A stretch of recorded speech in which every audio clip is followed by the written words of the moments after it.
Thank you, Mr. Chairman. Mr. Secretary General, thank you for being here. Thank you for your service.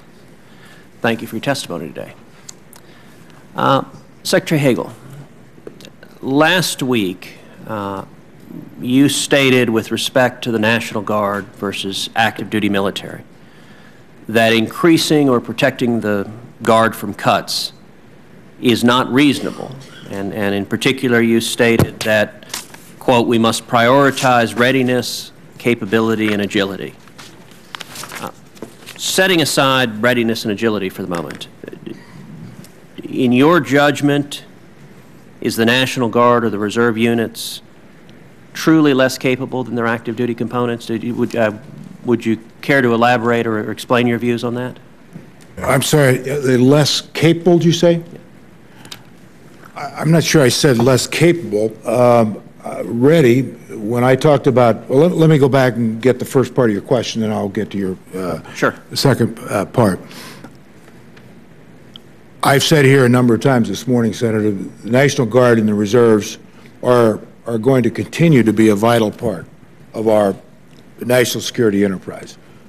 I've said that. I think the chairman's been clear. We're all clear on that. Then, if that's the case, as we are looking at framing up a balanced way forward on our strategic interests, guidance in how we protect this country, then we had to assess everyone's role. And one of the points that I made, that I had to look at carefully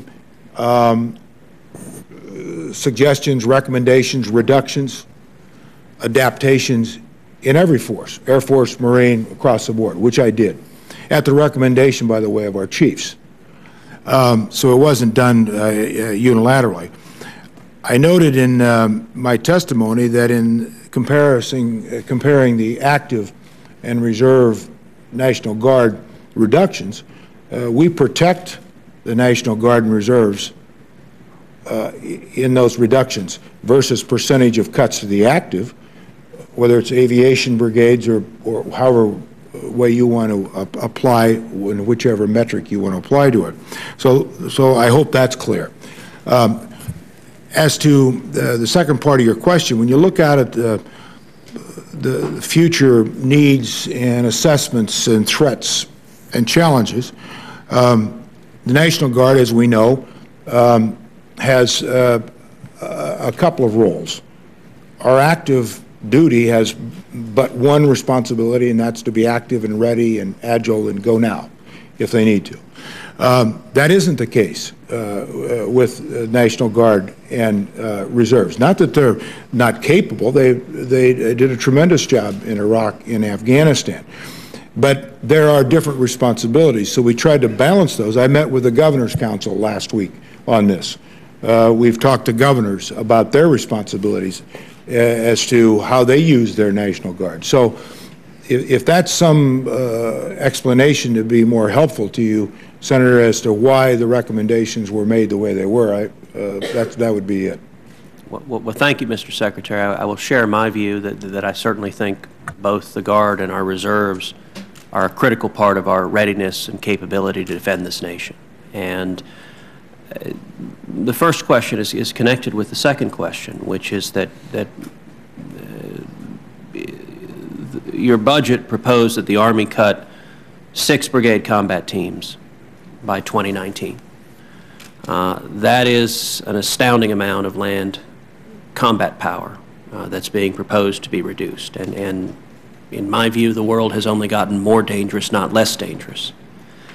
And I'm very troubled by these cuts, by diminishing our ability to defend our national security. And it seems to me there are a great many other areas in the Pentagon budget that ought to be much higher candidates for cuts than reducing the men and women who are directly on the front lines, who go directly to our warfighting capacity. So, for example, the Department of Defense continues to spend billions of dollars unnecessarily on alternative energy research programs at DOD. The Navy recently spent $170 million on algae fuel that cost 4 times as much as regular fuel, meaning potentially $120 million wasted. And instead of buying that algae fuel, which even the National Research Council says currently is not sustainable, DOD could instead field nearly a battalion's worth of active duty soldiers, or even more National Guard troops. And so the question I would ask Secretary Hagel is, why, in your judgment, does it make more sense to cut Army infantry troops rather than cutting spending on algae fuel for the Navy? Well, I've just asked the comptroller to give me a specific number on I'll get it as soon. I don't have that one in my head. I'll get it for you. but I don't think it's billions I don't of think dollars. it's multiple billions. It's no, not billions of I mean, dollars. It's to start. 170 million. Okay, Oh, okay. but that's a little different than billions. But that's not the essence of your question. I get it. We did have to look at different reductions in different areas. But on the first point, on our troops, how dangerous to make those cuts with brigades. We have hard choices to make, as you know, Senator, based on the reality of what's before us. But readiness, capability, modernization is critically important to our troops, the troops that we have in the field and ask them to go in that field, that they continue to have the edge and will always have the edge over any adversary, over any enemy.